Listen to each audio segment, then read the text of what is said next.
let's come to leukoplakia, the one which has the precancerous potential. That is meaning क्या कि leukoplakia में there are chances of development of cancer. So how do we define leukoplakia? See, several definitions have come across for leukoplakia. You have to go on, which is the most accepted one.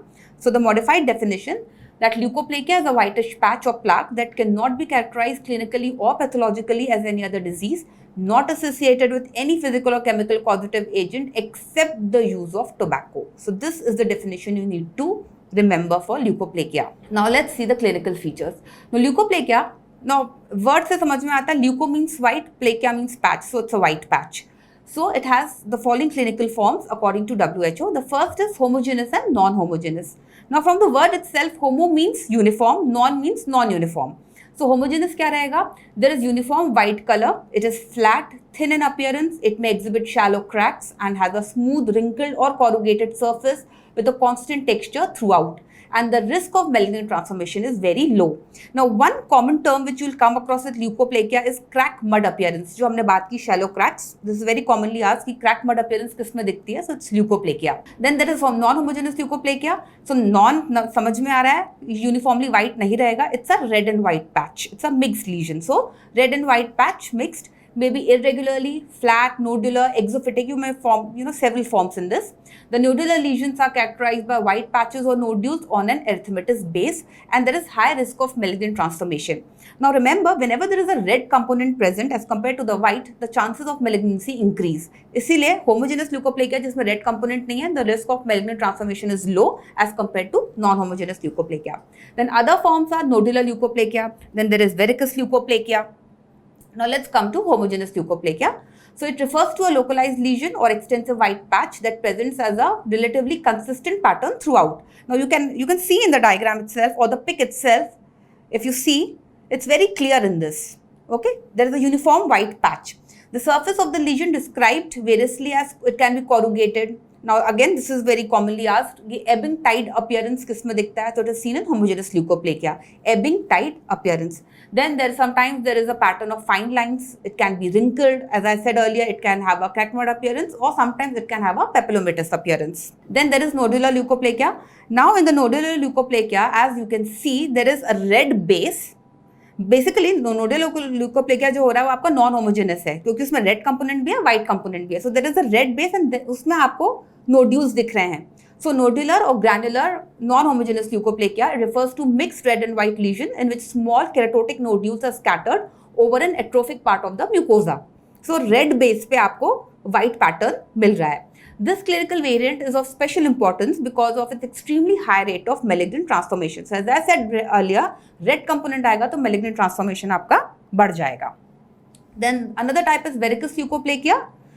Now if you see clearly, first try to follow the picture which I have shared. See the surface of verrucous leukoplakia. It is somewhat velvety, right? It has a verrucous surface. So oral white lesions in which the surface is broken up by multiple papillary projections that may also be heavily keratinized. Multiple आपको यहाँ पे इस area में आपको papules दिखेंगे which are heavily keratinized. Then verrucous hyperplasia describe similar lesions. Now see, there is one term verrucous leukoplakia and there is one term as verrucous hyperplasia. So you need to know the difference between the two. So verrucous leukoplakia is a variant of leukoplakia where you see multiple papillary projections.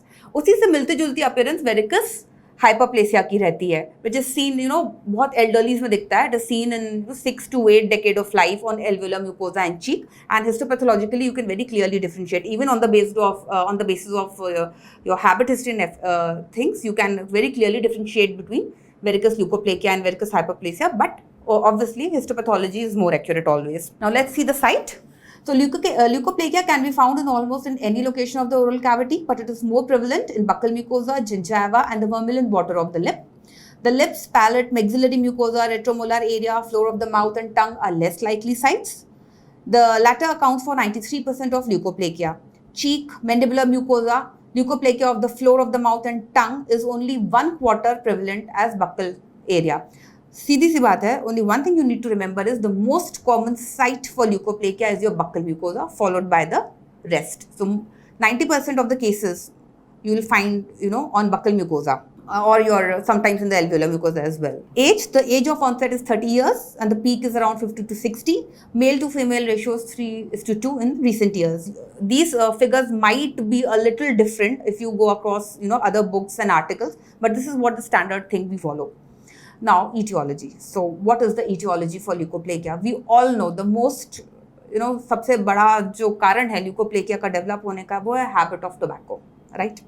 But let's come to, gradually we'll go on to the various factors. So first is locally acting etiological agents. One is tobacco, alcohol, candidiasis, electrogalvanic reactions, mechanical chemical irritants, and sometimes because of your herpes simplex virus and papilloma virus, but most common cause is tobacco. Tobacco becomes a very direct etiological factor for leukoplakia. Alcohol is not a direct factor, it's a synergistic factor. यानी अगर एक patient है, अगर वो आपको सिर्फ history दे alcohol की तो ल्यूकोप्लेकिया नहीं होना है इसको. लेकिन अगर कोई पेशेंट ये हैबिट दे रहा है कि उसको टोबैको के साथ अल्कोहल की हैबिट है, तो चांसेस ऑफ फैटल चीज़ के कन्वर्ट होने के चांसेस बढ़ जाते हैं. The thing becomes more serious. इसका रीज़न क्या है ये हम जब ओरल कैंसर पढ़ेंगे मैं उसमें बताऊंगी कि क्या एक्शन रहता है अल्कोहल का. वो डेसिकेट कर देता है म्यूकोजा को, और जो भी फैक्टर्स रहते हैं that we'll discuss in another topic. Now, regional and systemic factors. So हमने अभी local factors पढ़े. Then there are regional and systemic factors. That can be tertiary syphilis, vitamin B12 and folic acid deficiency, cytopenic anemia, and possibly other nutritional deficiencies can predispose to leukoplakia and oral carcinoma. Now, patients with xerostomia caused by salivary gland disease, anticholinergic medications, radiations also, which lead to reduction of flow of saliva and everything, can also result in leukoplakia. Now, how do we diagnose it? So, most important in the diagnosis of oral leukoplakia is the determination of cellular dysplasia by microscopy. आपको dysplastic features ढूंढने पड़ते हैं. Benign forms characterized by hyperkeratosis, chronic inflammatory cell infiltration in corium. Dysplasia, हम सबको पता है dysplasia क्या होता है. What are the common dysplastic features we all know? So we'll just go through it. Dysplasia is characterized by abnormal orientation of epithelial cells, cellular pleomorphism, cellular atypia, and these are suggestive of early malignancy. Then scanning electron microscopic examination of the surface cells from both erosive and verrucous leukoplakias has revealed the presence of surface irregularities in these cells. In short, dysplastic features are seen in leukoplakia. कौन से dysplastic features? These are in the form of abnormal orientation of epithelial cells, cellular pleomorphism, cellular atypia, which are suggestive of early malignancy. Now, exfoliative cytology has been helpful as in diagnosing of leukoplakia. Exfoliative cytology मैं बहुत short में बता देती हूँ. जो आपकी cells रहती है ना, ये आपके pre malignant lesion and condition में इनकी कोहेसिवनेस खत्म हो जाती है, तो they are shed off surface पे.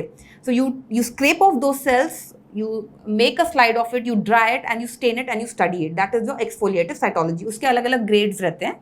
This is the function of, आप केवल स्लाइड, हम ओरल मेडिसिन में स्लाइड बना के भेज देते हैं, then it is read by the oral pathologist. Now the brush biopsy technique is use specifically.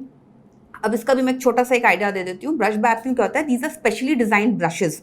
इस ब्रश को आप क्या करते हो, जो आपका सस्पेक्टेड एरिया है, अगर मेरे को लग रहा है इस पर्टिकुलर एरिया में इसको ल्यूकोप्लेकिया या इस पर्टिकुलर एरिया में इसको एरिथ्रोप्लेकिया, ओएसएमएस, जो भी है, जो भी मेरा डायग्नोसिस है, मैं क्या करूँगी, I take the brush. It is also called as a oral CDX brush. और उसकी जो कटिंग एज रहती है उसको हम ओरल म्यूकोजा पर रखते हैं और उसको हम उसको क्लॉकवाइज रोटेट करते हैं करीब करीब 10 से 15 बार. जब हम इसको रोटेट करेंगे तो जिसकी कटिंग है, जो उसकी वजह से वहाँ पे आपको माइन्यूट ना ब्लड के ड्रॉप्स दिखने लगेंगे, डॉट्स दिखने लगेंगे. उसको लेके आप स्क्रैप करके स्लाइड बनाते हो, फिर इसकी कंप्यूटराइज स्टडी होती है. That is your brush biopsy. उसकी भी अलग अलग फिर रीडिंग्स होती हैं. Then you can go for toluidine blue staining. Everybody is aware of toluidine blue. Toluidine blue क्या है, मेटाक्रोमैटिक डाई, और ये आपके स्पेसिफिकली ये जाके बाइंड कर जाता है आपके न्यूक्लिक एसिड से, RNA और DNA से. तो ये भी बहुत कॉमनली यूज होता है, to mark the areas of dysplasia or to mark the areas of the lesion. So toluidine blue is very commonly used. It's a vital dye, metachromatic dye. Now this is what a brush biopsy kit looks like. If you can see, then these pictures which I am sharing are of toluidine blue. You can see the areas जहाँ पे हमारा lesion suspected रहता है, वहाँ पे dye जो रहती है वो retained रहती है. You can see the blue color of the dye, toluidine blue dye. Now the differential diagnosis for leukoplakia, the first is white sponge nevus. Then is leukoedema, then hyperplastic candidiasis and cheek bite. And differential diagnosis of leukoplakia you need to remember. So again I'll repeat, it's white sponge nevus, leukoedema.